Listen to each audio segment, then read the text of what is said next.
how much, if you get one concussion, how much more likely are you to get a second concussion within a short time frame?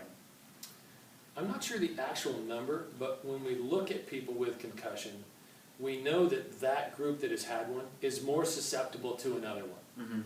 We haven't been able to separate out and say, well, is that because their brain is susceptible, or because as an athlete, they tend to do perhaps,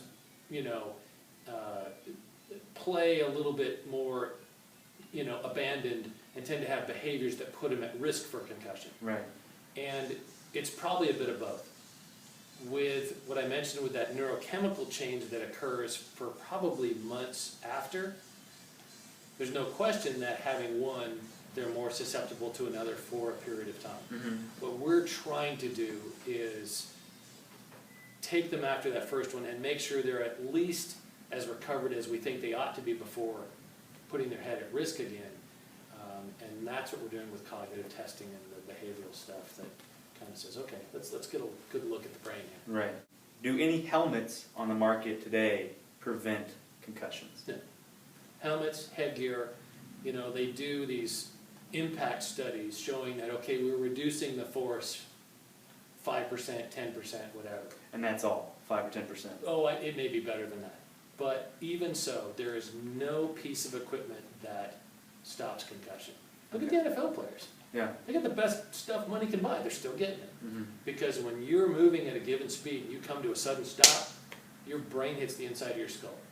Okay? You've got how much space between skull and helmet to absorb a little bit of that shock force? Right, not much. It's not enough. So, in your opinion, what is the worst type of concussion? I know you can rotate side to side or hit back and forth. What's the worst angle? I'm not sure there's a worse. Okay. Different parts of the brain get injured. Mm-hmm. The lateral parts of the brain, or the sides with a side-to-side impact, control kind of some motor and sensory, and the temporal lobes tend to be an area of kind of emotional things. The back of the head is where your cerebellum is, which is balance, and also a kind of a visual cortex. Mm-hmm. So people have, balance and visual disturbance problems. It's just a different part of the brain. Okay.